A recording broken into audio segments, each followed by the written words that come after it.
മഹാലക്ഷ്മി സീരിയലിൻ്റെ ഇന്നത്തെ എപ്പിസോഡിൻ്റെ പ്രമുഖ വിശേഷങ്ങളിലേക്ക് എല്ലാവർക്കും സ്വാഗതം.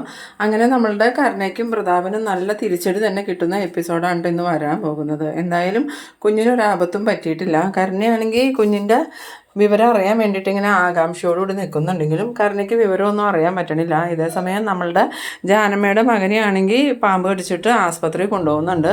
ഇതേസമയം നമ്മളുടെ കരുണയാണെങ്കിൽ കുഞ്ഞിൻ്റെ വിവരങ്ങളൊന്നും അറിയാതെ ആകെ ഇങ്ങനെ ടെൻഷൻ അടിച്ച് നടക്കുന്ന സമയത്ത് ഈ ദുർഗ അങ്ങോട്ട് വരുന്നുണ്ട്. ദുർഗയ്ക്ക് കരുണയുടെ മട്ടുഭാവം കാണുമ്പോൾ എന്തൊക്കെയോ സംശയങ്ങൾ തോന്നുന്നുണ്ട്.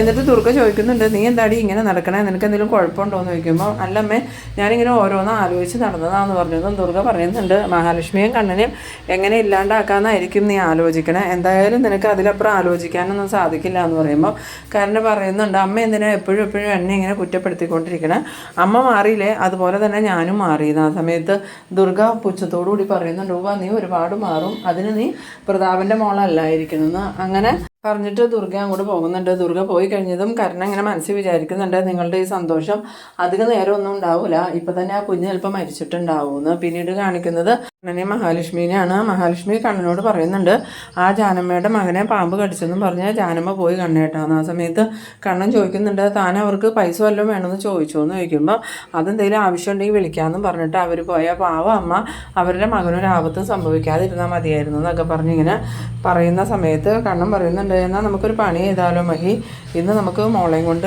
അമ്മയെ കാണാൻ പോയാലോ എന്ന് ചോദിക്കുമ്പോൾ, എങ്ങോട്ടാ കണ്ണേട്ടാ, കമലേശ്വരത്തേക്കാണെന്ന് ചോദിക്കുമ്പം, പിന്നെ എങ്ങോട്ടാ, തൻ്റെ അമ്മ എപ്പോഴും കുഞ്ഞിനെ കാണുന്നതല്ലേ, അമ്മയ്ക്ക് ഒരുപാട് ആഗ്രഹമുണ്ട് കുഞ്ഞിനെ കാണണമെന്ന്, പക്ഷേ ഇങ്ങോട്ട് വന്നാൽ ലേഖയ്ക്കൊന്നും അത് ഇഷ്ടമാവില്ലല്ലോ എന്ന് കരുതിയിട്ട് അമ്മ വരാത്തതാണ്. ആ സമയം മഹാലക്ഷ്മി പറയുന്നുണ്ട്, എന്തായാലും നമുക്കെന്നാൽ ഇന്ന് കുഞ്ഞിനെയും കൊണ്ട് അമ്മയുടെ അടുത്ത് പോയിട്ട് വരാം, ഞാൻ എന്തായാലും ഈ വിവരം ലേഖയോടും അനന്തവട്ടനോടും പറയട്ടെ എന്നും പറഞ്ഞ് മഹാലക്ഷ്മി ലേഖയുടെ അടുത്ത് ഇത് പറയാൻ ചൊല്ലുന്നുണ്ട്. ആ സമയത്ത് ലേഖ ചോദിക്കുന്നുണ്ട്, എന്നാലും മഹി മോളെയും കൊണ്ട് അങ്ങോട്ട് പോകണോ, അവിടെ ആ കരുണയുള്ളതല്ലേ, അവൾ ഉപദ്രവിച്ചാലോ എന്ന് പറയുമ്പോൾ, അതെങ്ങനെയാണ് ലേഖ, ഞാനും കണ്ണേട്ടനും ഇല്ലേ, പിന്നെ ഞങ്ങൾ അമ്മയെ കാണിച്ചിട്ട് ഇപ്പം തന്നെ തിരിച്ചു വരുമല്ലോ, അവിടെ താമസിക്കണമൊന്നുമില്ലല്ലോ എന്ന് പറയുമ്പം ലേഖ പറയുന്നുണ്ട്, അതാ ഏക ഒരു സമാധാനം, എന്നാലും തിരുവോണം കഴിഞ്ഞ് കഴിഞ്ഞാൽ മഹി കുഞ്ഞുമായിട്ട് പോകൂലേ, അപ്പോൾ എനിക്കൊരു സമാധാനം ഉണ്ടാവില്ല. ആ സമയത്ത് കണ്ണൻ പറയുന്നുണ്ട്, നീ എന്തിനാ ലേഖ ഇങ്ങനെ ടെൻഷൻ അടിക്കണം, അമ്മ ഇപ്പോൾ പഴയ അമ്മയൊന്നുമല്ല, അമ്മയുടെ സ്വഭാവമൊക്കെ ഒരുപാട് മാറി, ഇപ്പോൾ ഞങ്ങളോട് നല്ല സ്നേഹം തന്നെ, അതുകൊണ്ട് ഞങ്ങളുടെ മോളെ ഉപദ്രവിക്കാനൊന്നും നോക്കൂല എന്ന് പറയുമ്പം ലേഖ പറയുന്നുണ്ട്, അമ്മ മാത്രമല്ലല്ലോ അവിടെ ആ കരുണയില്ലേ, അവിടെ ഉപദ്രവിക്കാൻ നോക്കൂലേ എന്ന് പറയുമ്പം,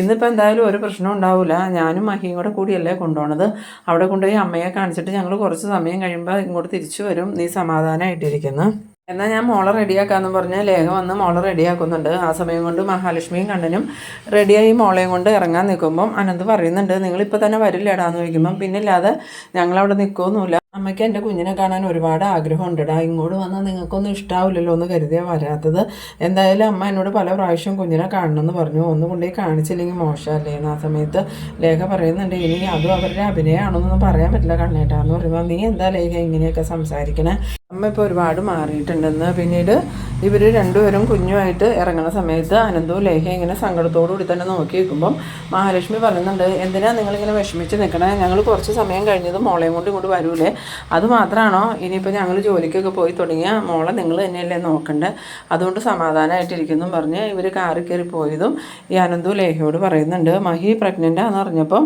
മഹി ഇവിടെ കൊണ്ടുവന്ന് നിർത്തിയത് മഹിക്കൊരാപത്തും വരാതിരിക്കാനാണ്, അതിപ്പോൾ കുഴപ്പമായിന്നാണ് എനിക്ക് തോന്നണേന്ന്. അന്നേരം ലേഖ ചോദിക്കുന്നുണ്ട്, എന്ത് കുഴപ്പമായിന്ന് അനന്തവട്ടം പറയണേന്ന് ചോദിച്ചതും, അല്ല നിനക്കിപ്പോൾ നിലമോളെ പിരിഞ്ഞിരിക്കാൻ പറ്റില്ലല്ലോ, നിനക്കിപ്പോൾ തന്നെ ഭയങ്കര വിഷമം, അവർ കുറച്ച് സമയത്തേക്ക് മോളെയും കൊണ്ട് ഇവിടുന്ന് പോയപ്പോൾ തന്നെ നിനക്കത് താങ്ങാൻ പറ്റണില്ല, അപ്പോൾ അവർ സ്ഥിരമായിട്ട് കുഞ്ഞിനെയും കൊണ്ട് ഇവിടുന്ന് പോയി കഴിഞ്ഞാൽ നിൻ്റെ അവസ്ഥ എന്താവുമെന്ന് ഓർത്തിട്ട് എനിക്ക് പേടിയാന്ന് പറയുമ്പോൾ ലേഖ പറയുന്നുണ്ട്, ഇല്ല അനന്തവട്ട എനിക്ക് കുഴപ്പമൊന്നുമില്ല, നമുക്ക് എപ്പോൾ മോളെ കാണണമെന്ന് തോന്നിയാലും കമലേശ്വരത്ത് പോയി മോളെ കാണാമല്ലോ, അതുമാത്രമല്ല കണ്ണേട്ടനോടും മഹിയോടും പറഞ്ഞാൽ മോളെ ഇങ്ങോട്ട് കൊണ്ടുവരികയും ചെയ്യും, അതോർത്ത് അനന്തവട്ടം ടെൻഷൻ ആവുമൊന്നും വേണ്ടാന്ന് പറയുമ്പം അനന്ത് പറയുന്നുണ്ട്, ശരിക്കും നിനക്ക് വിഷമമൊന്നുമില്ല ലേഖ എന്ന് ചോദിക്കുമ്പോൾ, എനിക്ക് വിഷമമൊക്കെ ഉണ്ട് അനന്തവട്ട, പക്ഷേ എനിക്കത് സഹിക്കാനൊക്കെ പറ്റുമെന്ന്.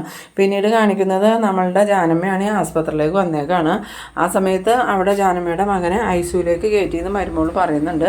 അത് കേട്ടതും ജാനമ്മ ചോദിക്കുന്നുണ്ട്, ശരിക്കും എന്താണ് ഈ സംഭവിച്ചതെന്ന് ചോദിക്കുമ്പം, ഒന്നും അറിയില്ലമ്മേ, തൊടിയിലേക്ക് പോയതാ, തിരിച്ചു വന്നത് പാമ്പ് കടിച്ചു എന്നും പറഞ്ഞിട്ട് അപ്പുറത്തെ അയാൾ വന്നിട്ടാ പറഞ്ഞത് അതൊരു കരിമൂർഖനാണ്, എന്തായാലും എത്രയും പെട്ടെന്ന് ആസ്പത്രിയിൽ എത്തിച്ചതുകൊണ്ട് കുഴപ്പമൊന്നും ഉണ്ടാവില്ലായിരിക്കും എന്ന് പറയുമ്പോൾ ജാനമ്മ പറയുന്നുണ്ട്, എന്തൊക്കെ പരീക്ഷണങ്ങളാണ് ഭഗവാനെ, വിഷം കഴിച്ച കുഞ്ഞിന് ഒരാപത്തും സംഭവിച്ചിട്ടില്ല, ഇവനെ ആണെങ്കിൽ പാമ്പ് കടിക്കുകയും ചെയ്തു, എന്തൊക്കെ മറിമായ എന്ന് പറയുമ്പോൾ അവർ ചോദിക്കുന്നുണ്ട്, എന്താ അമ്മ പറഞ്ഞേ, ആ കുഞ്ഞിനൊന്നും സംഭവിച്ചില്ലേ എന്ന് ചോദിക്കുമ്പം ഇല്ലാടി, ആ കുഞ്ഞിനൊന്നും സംഭവിച്ചില്ല എന്ന്. ആ സമയത്ത് മരുമോള് പറയുന്നുണ്ട്, ശരിക്കും അമ്മ ആ കുഞ്ഞിന് വിഷം കൊടുത്തു എന്ന് ചോദിക്കുമ്പം നീ എന്നെ കൊണ്ടൊന്നും പറയിപ്പിക്കരുത് കേട്ടോ, ആ കുഞ്ഞിന് ഞാൻ ആ വിഷം മുഴുക്ക കൊടുത്തതാ, ആ കുഞ്ഞ് മരിക്കുമെന്ന് തന്നെയാണ് ഞാൻ വിചാരിച്ചത്, പക്ഷേ ആ കുഞ്ഞൊരു കുഴപ്പമില്ലാതിരിക്കണു, അത് ആ കുഞ്ഞിൻ്റെ അമ്മമാരുടെ പ്രാർത്ഥന കൊണ്ടായിരിക്കും. അന്നേരം മരുമോള് പറയുന്നുണ്ട്, അപ്പം ഇനി എന്ത് ചെയ്യും, ആ പ്രതാപൻ സാറ് ഇപ്പോൾ തരാമെന്ന് പറഞ്ഞ പൈസ എനിക്ക് കിട്ടൂലല്ലോ എന്ന് പറയുമ്പോൾ ഈ ജാനമ്മ ചോദിക്കുന്നുണ്ട്, ഇപ്പം നിനക്ക് ആ കുഞ്ഞ് മരിക്കണതാണോ പ്രധാനം, അതോ നിൻ്റെ ഭർത്താവ് കുഴപ്പമൊന്നും കൂടാതെ തിരിച്ചു വരണതാണോ വേണ്ടതെന്ന് ചോദിക്കുമ്പോൾ അവർ പറയുന്നുണ്ട്, അതല്ല അമ്മേ, പൈസ ഇല്ലാതെ എങ്ങനെ ആസ്പത്രിയിലെ കാര്യങ്ങളൊക്കെ നടത്തണമെന്ന് ചോദിക്കുമ്പോൾ ആ കുഞ്ഞിൻ്റെ അമ്മയുണ്ടല്ലോ, ആ മഹാലക്ഷ്മി മോള്, ഞാൻ വിവരം അറിഞ്ഞ് ഇങ്ങോട്ട് പോരാൻ തുടങ്ങിയപ്പം പൈസ വല്ലതും വേണമെന്ന് ചോദിച്ചതാ, വേണമെങ്കിൽ ഞാൻ വിളിക്കാമെന്നും പറഞ്ഞിട്ട് ഇങ്ങോട്ട് പോകുന്നത്, അവരോട് ചോദിച്ചാൽ അവർ എത്ര പണം വേണമെങ്കിലും തരുമെന്ന്. ആ സമയത്ത് മരുമോള് പറയുന്നുണ്ട്, ആ പണം കിട്ടുമെങ്കിൽ അത് മതിയെന്ന്. പിന്നീട് കാണിക്കുന്നത് നമ്മളുടെ കരുണയാണെങ്കിൽ ഇങ്ങനെ ആകെ ഒരു സമാധാനം ഇല്ലാതെ നടക്കുകയാണ്. ഇതുവരെയും ഇങ്ങോട്ടൊരു ഫോണും വന്നിട്ടില്ല, കുഞ്ഞിനൊന്നും സംഭവിച്ചതായിട്ട് ആരും പറഞ്ഞിട്ടുമില്ല, ഇനിയിപ്പോൾ കുഞ്ഞിനൊന്നും സംഭവിച്ചു കാണൂലായിരിക്കുമോ എന്നൊക്കെ ഇങ്ങനെ ആലോചിച്ച് നിൽക്കുന്നുണ്ട്. പിന്നീട് കരുണ പൂജാമുറി കയറിയപ്പോൾ ഉണ്ടായ കാര്യങ്ങളും ഓർക്കുന്നുണ്ട്. ഞാൻ മഹാലക്ഷ്മിക്കും കണ്ണനും ദോഷമായിട്ട് പ്രാർത്ഥിച്ചതോടുകൂടി അതിൽ നിന്നൊരു തീജ്വാല പോലെ എന്തോ ഒരു ചൂട് എൻ്റെ ദേഹത്തേക്ക് വന്നല്ലോ, ഇനി ശരിക്കും എല്ലാവരും പറയുന്നത് പോലെ ആ അയ്യപ്പ വിഗ്രഹത്തിന് ജീവൻ ഉണ്ടായിരിക്കുമോ, എന്തായാലും ആ കുഞ്ഞിന് എന്തെങ്കിലും സംഭവിച്ചാൽ മതിയായിരുന്നു എന്നൊക്കെ ഇങ്ങനെ വിചാരിച്ച് നിൽക്കുന്ന സമയത്താണ് കണ്ണൻ്റെ കാറ് അങ്ങോട്ട് വരുന്നത്. കണ്ണൻ്റെ കാറ് തന്നെ കണ്ടതും ഈ കരുണയാണെങ്കിൽ വേഗം തന്നെ മുകളിൽ നിന്ന് താഴേക്ക് നോക്കുമ്പോൾ കണ്ണൻ ഡോറ് തുറന്ന് പുറത്തേക്ക് ഇറങ്ങുന്നുണ്ട്. ആ സമയത്ത് കരുണയ്ക്ക് മനസ്സിലാവുന്നുണ്ട് കുഞ്ഞിനൊന്നും തന്നെ സംഭവിച്ചിട്ടില്ല എന്ന്. പിന്നീട് നോക്കണ സമയത്ത് ഈ കർണനാണെങ്കിൽ ചെന്ന് ഇപ്പുറത്തെ ഡോറ് തുറന്നു കൊടുത്തതും മഹാലക്ഷ്മി കുഞ്ഞും കാറിൽ നിന്ന് ഇറങ്ങണ കാണുമ്പോൾ തന്നെ കരുണ മനസ്സിൽ പറയുന്നുണ്ട്, ഞാൻ വിചാരിച്ചതുപോലെ തന്നെ സംഭവിച്ചേക്കണേ, കുഞ്ഞിനൊന്നും സംഭവിച്ചിട്ടില്ല, ഇപ്പോൾ കണ്ടില്ലേ അവളും കുഞ്ഞും അയാളും നല്ല സന്തോഷമായിട്ട് ഇങ്ങോട്ട് വന്നുവെന്ന്. അങ്ങനെ കണ്ണനും മഹാലക്ഷ്മിയും കൂടി കുഞ്ഞിനെയും കൊണ്ട് കമലേശ്വരത്തേക്ക് കയറി വരുമ്പോൾ പിന്നെ ദേഷ്യത്തോടുകൂടി മേളിൽ നിന്ന് താഴേക്ക് ഇറങ്ങി വരുന്നുണ്ട്. ഈ സമയത്ത് കണ്ണൻ ബെല്ലടിച്ചതും ഈ ദുർഗ ചെന്ന് ഡോറ് തുറന്നതും ഇവരെ കണ്ടപ്പോൾ ദുർഗ ഭയങ്കര സന്തോഷത്തോടുകൂടി ആ മോനും മോളുമായിരുന്നു, കുഞ്ഞിനെ തന്നെ ഞാനൊന്ന് കാണട്ടെ എന്ന് പറഞ്ഞ് വേഗം തന്നെ കുഞ്ഞിനെ വാങ്ങുന്നുണ്ട്. ഈ സമയം കരുണ മോളിൽ നിന്ന് താഴേക്ക് ഇറങ്ങി വന്നിട്ട് കുഞ്ഞിനെ കാണുമ്പം അടുത്ത് വന്നിങ്ങനെ നോക്കുന്നുണ്ട്, കുഞ്ഞിന് എന്തെങ്കിലും കുഴപ്പമുണ്ടോയെന്ന്. ആ സമയത്ത് കരുണ മനസ്സിൽ വിചാരിക്കുന്നുണ്ട്, കുഞ്ഞിന് ഒരു കുഴപ്പമില്ല, കുഞ്ഞ് നല്ല സൂപ്പറായിട്ട് തന്നെ ഇരിക്കണു, പിന്നെ അച്ഛൻ ആർക്കാ വിഷം കൊടുത്തതെന്നൊക്കെ ഇങ്ങനെ മനസ്സിൽ വിചാരിക്കുന്നുണ്ട്.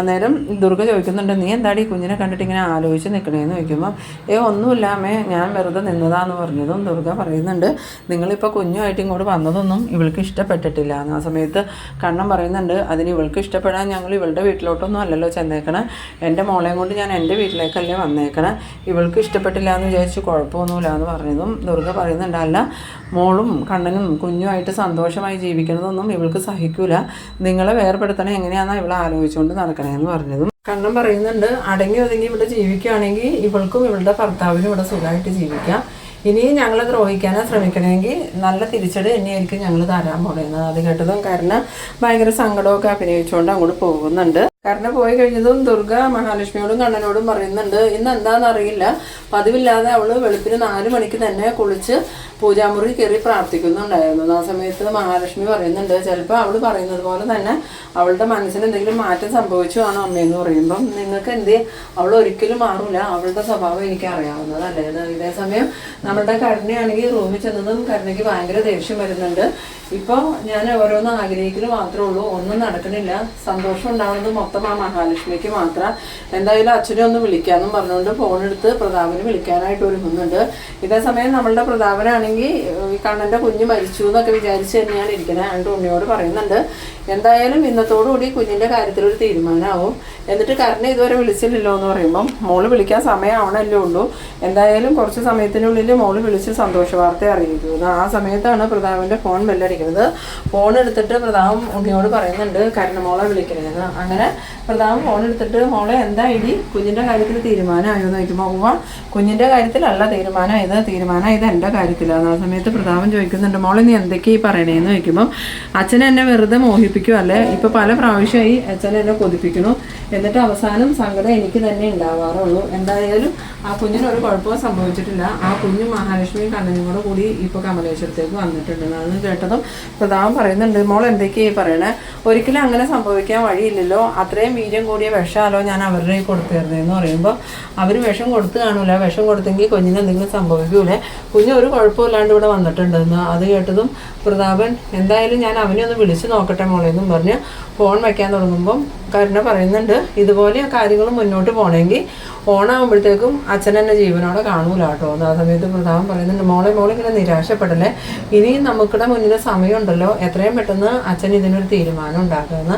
അങ്ങനെ ഫോൺ വെച്ച് കഴിഞ്ഞതും ഉണ്ണി ചോദിക്കുന്നുണ്ട്, കുഞ്ഞിനൊന്നും സംഭവിച്ചില്ല അല്ലേന്ന്. ആ സമയം പ്രതാപൻ പറയുന്നുണ്ട്, നേരാടാ, ആ കുഞ്ഞിനൊന്നും സംഭവിച്ചില്ല എന്ന്. അപ്പോൾ അവർ പൈസ വാങ്ങിയിട്ട് വിഷം കൊടുത്തില്ലേ എന്ന് ചോദിക്കുമ്പം വിഷം കൊടുത്തു എന്നാണ് അവർ പറഞ്ഞത്. എന്തായാലും ഞാൻ അവനെ ഒന്ന് വിളിച്ചു നോക്കട്ടെ എന്ന് പറഞ്ഞ് പ്രതാപനാണെങ്കിൽ ഫോൺ എടുത്ത് ജാനമ്മയുടെ മകൻ്റെ ഫോണിലേക്ക് വിളിക്കുന്നുണ്ട്. ഈ സമയം ഫോൺ എടുക്കുന്നത് അയാളുടെ ഭാര്യയാണ്. അയാളുടെ ഭാര്യ ഫോൺ എടുത്തതും അവൻ എന്തേന്ന് ചോദിക്കുമ്പോൾ ചേട്ടനിപ്പോൾ ആശുപത്രിയിലാന്ന് പറയുന്നത്. അവനക്ക് എന്താ പറ്റിയെന്ന് ചോദിക്കുമ്പോൾ ചേട്ടൻ രാവിലെ പറമ്പിലേക്ക് പോയത്, ആ സമയത്ത് ചേട്ടന് ഒരു പാമ്പ് കടിച്ചു, ചേട്ടൻ്റെ നിലയിപ്പോൾ ഇച്ചിരി ഗുരുതര, ചേട്ടനിപ്പോൾ ഐസിയുലാന്ന് പറയുന്നത്. അത് കേട്ടതും പ്രതാപം പറയുന്നുണ്ട്, അപ്പോൾ ഞാൻ കൊടുത്ത കാശൊക്കെ പോയി അല്ലേ എന്ന് ചോദിക്കുമ്പം അതെന്താ സാറേ അങ്ങനെ പറയണേന്ന് ചോദിക്കുമ്പോൾ ആ കുഞ്ഞിനെ കൊല്ലാൻ വേണ്ടിയിട്ടല്ലേ ഞാൻ അവന് പൈസ കൊടുത്തത്, എന്നിട്ട് ആ കുഞ്ഞിനൊരു കുഴപ്പമില്ലാണ്ട് ആ കുഞ്ഞ് ജീവിച്ചിരിക്കുന്നുണ്ടല്ലോ, നിങ്ങളെല്ലാവരും ചേർന്ന് എന്നെ പറ്റിക്കുമായിരുന്നോ എന്ന് ചോദിക്കുമ്പം അവർ പറയുന്നുണ്ട്, ഇല്ല സാറേ, അമ്മ ആ കുഞ്ഞിന് വിഷം കൊടുത്തതാ, പിന്നെ ആ കുഞ്ഞിനൊന്നും സംഭവിക്കാത്ത എന്താണെന്ന് അറിയില്ല എന്ന്. ആ സമയം പ്രതാപൻ എന്തായാലും അവനെ ആശുപത്രിയിൽ നിന്ന് ഇറങ്ങട്ടെ, എന്നിട്ട് ഞാൻ അവനെ ഒന്ന് കാണുന്നുണ്ടെന്ന് പറഞ്ഞ് ദേഷ്യപ്പെട്ട് ഫോൺ വയ്ക്കുന്നുണ്ട്. പിന്നീട് കാണിക്കുന്നത് നമ്മളുടെ ദുർഗയാണെങ്കിൽ കുഞ്ഞിനെ കണ്ട സന്തോഷത്തിൽ കുഞ്ഞിനെ ഇങ്ങനെ ഓമനിച്ചുകൊണ്ടിരിക്കുകയാണ്.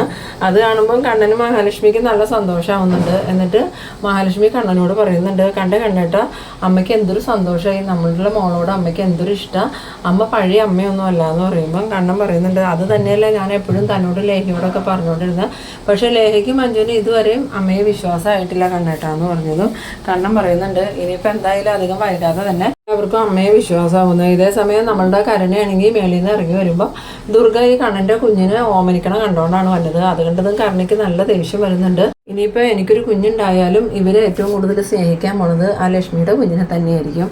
അതുകൊണ്ട് ഈ കുഞ്ഞിനെ എത്രയും പെട്ടെന്ന് ഇല്ലാണ്ടാക്കണം എന്നൊക്കെ ഇങ്ങനെ മനസ്സിൽ വിചാരിച്ചുകൊണ്ട് കരുണ ദുർഗയുടെ അടുത്തേക്ക് വരുമ്പം ദുർഗ കരുണേനെ കണ്ടിട്ട് ചോദിക്കുന്നുണ്ട്, എന്താടി നീ ഇങ്ങനെ നോക്കണേ, എനിക്ക് ഈ കുഞ്ഞിനെ കണ്ടിട്ട് സഹിക്കണില്ലാന്ന് എനിക്കറിയാമെന്ന് പറയുമ്പം ഇല്ലമ്മേ, എനിക്ക് അങ്ങനെയൊന്നുമില്ല, ഈ മോളെ കണ്ട സന്തോഷത്തിൽ ഞാനിങ്ങനെ നോക്കി നിന്നതാന്ന് പറഞ്ഞതും ദുർഗ പറയുന്നുണ്ട്, അതൊക്കെ എനിക്ക് അറിയാടി നിന്റെ സന്തോഷം എന്താന്ന്, എന്തായാലും നീ അധിക നേരമൊന്നും കുഞ്ഞിനെ നോക്കിക്കൊണ്ട് നിൽക്കണ്ട, മാറിപ്പോടി വല്ലോടത്തൊന്നും പറഞ്ഞ് ഈ കരുണയെ ദുർഗ ദേഷ്യപ്പെട്ട് പറഞ്ഞു വിടുന്നുണ്ട്. ആ സമയം കരുണയാണെങ്കിൽ ദേഷ്യത്തോടുകൂടി ഈ കുഞ്ഞിനെ എങ്ങനെയെങ്കിലും തീർക്കണം എന്നൊക്കെ ചിന്തിച്ചുകൊണ്ട് ഇങ്ങനെ നിൽക്കുന്ന ആ ഒരു സീനിലാണ് ഈ എപ്പിസോഡ് അവസാനിക്കുന്നത്.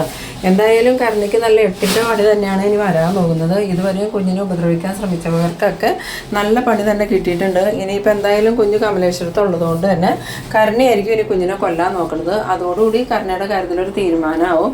അപ്പോൾ നിങ്ങൾ എൻ്റെ വീഡിയോ ആദ്യമായിട്ടൊക്കെ കാണുന്നവരാണെങ്കിൽ എൻ്റെ ചാനലൊന്ന് സബ്സ്ക്രൈബ് ചെയ്യാനും എൻ്റെ വീഡിയോ നിങ്ങൾക്ക് ഇഷ്ടമായാൽ ലൈക്ക് ചെയ്യാനും ഷെയർ ചെയ്യാനും മറക്കരുത്. അപ്പോൾ ഇതുപോലെ ഇൻട്രസ്റ്റിംഗ് ആയിട്ടുള്ള അടുത്തൊരു എപ്പിസോഡുമായി നമുക്ക് വീണ്ടും കാണാം. അതുവരേക്കും ബൈ ബൈ.